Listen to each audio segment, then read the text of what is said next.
The prairie wasn't empty that night. Wind moved across the snow like a hand testing for life. Stars sat cold and distant. The barns and homesteads were small knuckles of light scattered thinly. Beyond them, the land lay open and sure of nothing. In the distance, a wedding lantern glowed in a house where laughter played too loud. A bright thing meant to persuade neighbors that the transaction called marriage had gone according to plan. Inside, Ishta stood at the edge of the room like a portrait propped against a wall, admired, purchased, and unread. Her stepfather had made a bargain already counted and paid for. He had called it provision, speaking with the blunt economy of a man who measures everything in coin.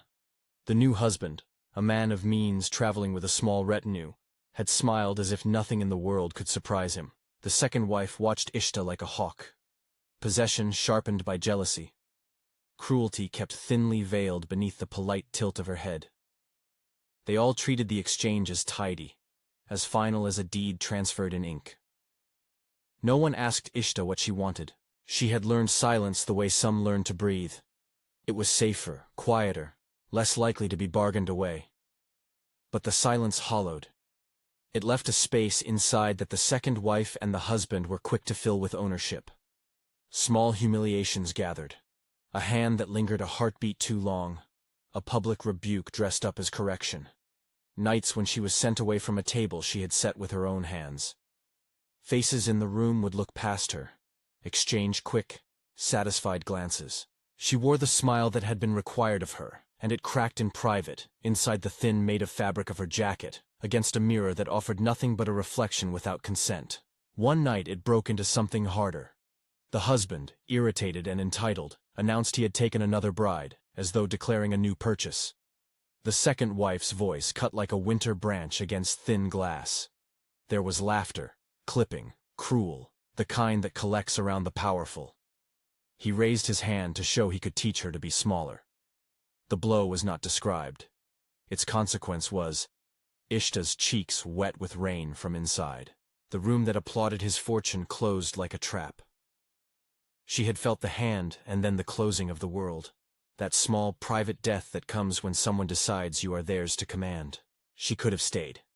She could have taken the lesser indignities, the quiet folding of herself to keep the hearth warm. Instead, she moved the way someone springs when they understand the difference between living and surviving. She waited until the music dulled into the accompaniment of other people's voices, until the lantern's glow thinned at the edges. With careful hands, she gathered bread wrapped in cloth. A small knife, the extra shawl she kept for cold hands. She left the back door unlatched and stepped into the open where the wind counted the seconds. Her feet left prints that vanished as quickly as they were made. The prairie took her in by degrees, the land's indifferent breadth folding her smallness into its whiteness. She had planned only to reach the tree line and hide until dawn. But when the dawn painted the horizon a brittle gray, she kept going. She counted days by hunger, and by the way, her breath iced at the cuffs of her sleeves. The world reduced itself to what could be carried. Memories she could tuck behind her ribs, the warmth of the shawl, a pocket of tobacco she had kept because her stepfather liked to joke at a man's company. She walked because to stop would be to think, and thought would turn into the cold stone of hopelessness. On the second morning, she almost slipped into a ravine masked by fresh drift. For a moment she saw the flash of her own face, pale and thin, staring up from hollows of snow. Then her hand found root, the edge of a buried stump, and she hauled herself free. Nights were worse. She curled around the base of a wind-bleached fence post, pretending it was a person. Wolves kept their distance, ears pricked and uncertain. Only the wind came close enough to whisper. The fourth day, when her legs ached and her tongue stuck to the roof of her mouth, she thought of returning. The thought of the husband's hand drew a new kind of courage from her. She would not be owned twice over. If you want to know who found her on the coldest night, stay with the story. Why check the barn? Because it was the sort of thing he did. He had lived in that stretch of prairie long enough to let routine be a map. His days were measured in practical tasks: mend a fence, water a horse, check an empty outbuilding for signs of spoilage. He was a man who kept things in order because disorder carried a cost he had learned to count. He liked the barn best at dusk, when the wind softened and the smell of hay settled in its own ways into his chest. The barn was mostly a silhouette then, its door a black mouth in the side of the world. He opened it because a loose board made a sound, and habit made him look. Inside, among the drifting dust and the shadows, life clung like a stubborn ember. He found her curled small in a corner, the shawl barely keeping frost from the thread of her hair. For a moment he thought she was dead. Then she breathed, the breath shallow and quick, and the barn took a new responsibility. Wise hands were sure. He moved with the economy of someone who had always done without speech. He pushed a plank, fetched a blanket, lit a small fire, and kept it even. He boiled water in an old kettle until the steam softened the edges of her white face. He draped his coat around her shoulders like offering and like shield. He did not ask the story first. He offered warmth, then food, then the space to cough and be angry and small and human. Ishta watched him watch her. She had expected to be taken and told which part she was to play next.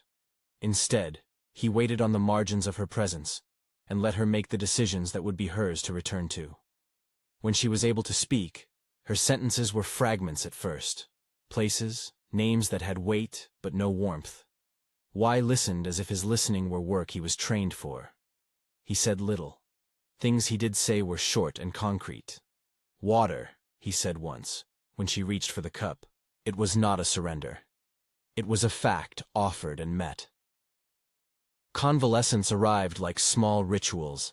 Days softened into the repetition of ordinary care. He let her sleep late. He gave her porridge in a chipped bowl and the sound of a kettle always ready on the stove. She threaded her fingers through hay straw for comfort and began in tentative increments to help, sweeping the floor, tending to the meager stack of firewood, mending a tear in the blanket. There was no sermon, no grand confession, only the steady exchange of usefulness. Trust built on the same planks as the barn, slow, tested and plain. At night, when the wind pressed its face to the windows, she would sit by the little oven and tell herself small truths. Things to hold against the memory of the house that had bought and then belittled her. Y worked alongside these truths with gestures more telling than words. He taught her to saddle a horse with patience, not instruction. He showed her how to set snares for rabbits in a way that acknowledged the animal's life. In the routine of care, and in the way he left space for silence, the outline of a new life took shape. Word travels in prairie towns like smoke, quick and cloudy. News of her disappearance had reached the husband's ears. He rode up on a day when the wind lay down, and the sun looked generous enough to be mistaken for mercy. He brought argument wrapped in authority. He expected obedience to follow. A crowd collected not to witness a fight, but because gatherings on the prairie often blew like clouds into one another, and held whatever happened in the inside. Men with hands blackened from work, women who guessed at what was proper, and neighbors who thought they had a right to see justice done all came to see whose story would be louder. Among them, a woman named Marta stood with a face like a warm bread loaf. She had once seen Ishta under that wedding lantern, and had known the silence in her eyes. She stood now with a steadying look, neither loud nor moralizing, simply present. The husband arrived full of expectation. He spoke with the bluntness of a man who believed transactions could be reversed by force. He demanded Ishta be returned. His voice tried to be the last word. The second wife spoke too, with a jealous bitterness that sought to finish off Ishta's dignity with accusation. The gathered crowd shifted. Some bent toward spectacle, others toward judgment. Y stood beside Ishta not like a towering defender, but like a plain witness whose presence meant he would hear what came next. Ishta had rehearsed nothing. Her voice, when she began, was odd in its steadiness. Not the little girl who had learned silence, not the woman who had been bought, but a person who had counted the cost and decided to speak anyway. She told the neighbors what had happened in the way people tell truths when they no longer want to be anonymous. She named the indignities and the way they hollowed a life. She did not paint anyone as monstrous. She spoke of facts, how promises had been broken, how names had been used like keys to locks she had never asked to open. The crowd listened the way a prairie listens to distant thunder, apprehensive, then attentive. Some murmured. Some had been waiting for this. Marta's face held no surprise. She had seen things in the lantern-lit wedding, and had felt guilt at not having stepped in. Others shifted, realizing their tacit applause had been for the wrong side. The husband's authority began to leak, because in that community, Reputation was the currency of power. Once it shifted, it undermined him faster than any fight could have. Men who had nodded at his jokes now looked away. Women who had clapped at his fortune felt unsettled at the sight of a person who would not be quieted. There was no grand vindication. There was an afternoon when a few men told him his pride would cost him more than it had already. There were neighbors who refused to hand Ishta over as if she were property. In the small, quiet ways, refusal to recognize his claim, a refusal to be his audience, his expectation unraveled. He left with less carriage than he had arrived with. His entitlement diminished into rumor and scorn. The second wife's tilting jaw at the retreating back said more about her weakness than it did about triumph. Ishta's truth had done what her escape could not. It had unmoored the social permission that had sought to own her. Returning to the barn, to routines that made space for both of them, the two of them rebuilt around the ordinary. Y did not announce himself a redeemer. He continued to be precise in his small actions, and each small action counted. He did not fix her with a single pronouncement. He let trust be earned. Ishta, in turn, took on the tasks of the place, tending a pot of stew until it held both warmth and memory, cutting wood until her arms remembered strength without trembling, laughing sometimes at a joke told quietly in the evening when the fire was low. The slow months found them moving from dependency to choice. He would tie a blanket at the foot of her bed without ceremony. She would return it mended. He offered no promises he could not keep. She offered her voice and her skill. They made decisions together. Whether to plant a small patch of potatoes by the barn, whether to fetch extra water on the days when the creek creaked thin. Once, when spring teased the land with crocus and a gentler wind, she told him she would stay if he wanted her to. He looked up from his hands and asked quietly, "Do you want to stay?" It was the simplest question he'd ever asked, and it mattered because it left the answer in her hands.